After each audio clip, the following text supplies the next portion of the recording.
మెదక్ జిల్లా రామాయంపేట వ్యవసాయ శాఖ కార్యాలయం వద్ద రైతులు బారులు తీరారు. వర్షాకాలం సీజన్ ప్రారంభమవుతున్న నేపథ్యంలో పచ్చి రొట్ట విత్తనాలు, జానుమ, జీలుగా విత్తనాల కోసం ఉదయం 7 గంటల నుంచి కార్యాలయం వద్ద బారులు తీరారు. రైతులకు సరిపడా విత్తనాలు సరఫరా చేయాలని వారు డిమాండ్ చేశారు. 2.5 ఎకరాలకు ఒక బస్తా చొప్పున మంజూరు చేస్తున్నారని, 2 ఎకరాలకు ఒక బస్తా మాత్రమే సరిపోతుందని రైతులు తెలిపారు. కాగా 30 కేజీల బస్తా 1116 రూపాయల సబ్సిడీపై సరఫరా చేస్తున్నామని, రైతులకు సరిపడా విత్తనాలు అందుబాటులో ఉన్నాయని వ్యవసాయ అధికారి రాజు నారాయణ తెలిపారు.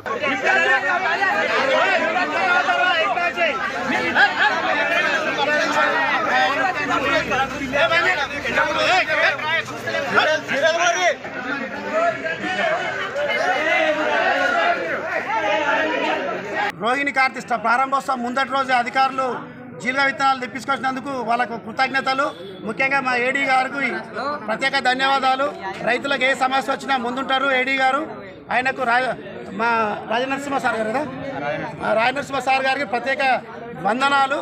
మరి ఈ జీలుగతో కాదు, మాకు కావాల్సిన జన్మ విత్తనాలు, ఈ జన్మ విత్తనాలు కూడా మళ్ళీ తీసుకొచ్చే ప్రయత్నం సార్ చేయాలి.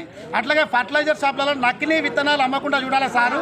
నకిలీ విత్తనాలు, నకిలీ ఎరువులు అమ్ముతున్నారు ఫర్టిలైజర్లో. అట్లాంటివి కూడా ఈ సీజన్కి ముందు అవిటిని అరికట్టి మరి రైతులకు మేలు చేయాలని చెప్పి మేము ఏడీ గారిని కోరుతా ఉన్నాము. విత్తనాలకు 2 ఎకరాల వరకు ఒక సంచి ఇస్తాంటారు, సరిపోయి 2 ఎకరాలకు ఒక సంచి చొప్పున సరిపోతాయి. రైతులకు చాలా ఇబ్బందులు ఉన్నాయి. దయచేసి అందరికి 2 ఎకరాలకు ఒక సంచి చొప్పున ఇవ్వాలని కోరుకుంటాం. ఇవి చాలా తక్కువ ఇస్తున్నారు. 2 ఎకరాలకు ఒక సంచి ఇస్తారు, 2 ఎకరాలకు ఒక సంచి చొప్పున ఇవ్వాలి. అందరు రైతులు నిన్ను 3 రోజుల నుంచి 4 రోజుల నుంచి లైన్ కడుతున్నాం. ఇక్కడ చాలా ఇబ్బందులు ఉన్నాయి. ఈరోజు వ్యవసాయ శాఖ ద్వారా సబ్సిడీపై జీలుగా జన్ము విత్తనాలు అందుబాటులోకి వచ్చాయి. మొదటగా జీలుగా విత్తనాలు అందుబాటులోకి వచ్చాయి. 65% సబ్సిడీపై 30 కిలోల బస్తా 1116 రూపాయలు. జీలుగా విత్తనం 1116 రూపాయలు.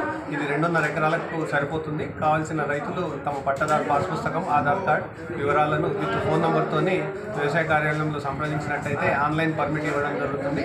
ఆన్లైన్ పర్మిట్ ద్వారా మనకు ప్రాథమిక సహకార సంఘంలో కానీ అగ్ర రైతు సేవా కేంద్రంలో కానీ విత్తనాలను పొందవచ్చు. ఇంకొకటి, మనకు ఈ వానలకు ఇప్పుడే రైతులు తొందరపడి వేసుకోకూడదు. భూమిలో తగినంత తేమ ఉన్న తర్వాత మాత్రమే విత్తనాలు వేసుకోవాలి. లేకపోతే మనకు భూమి నుండి వేడి వల్ల విత్తనాలు మొలకపై ప్రభావం చూపే అవకాశం ఉంది. కాబట్టి తొందరపడి ఈ వర్షాలకు రైతులు విత్తనాలు వేసుకోవాలి. సరైన నీటిపారుదల ఉంటే మాత్రమే విత్తనాలు వేసుకోవాల్సిందిగా రైతులను సూచించడం జరుగుతుంది. మరిన్ని అప్డేట్స్ కోసం మా ఛానల్ని సబ్స్క్రైబ్ చేయండి.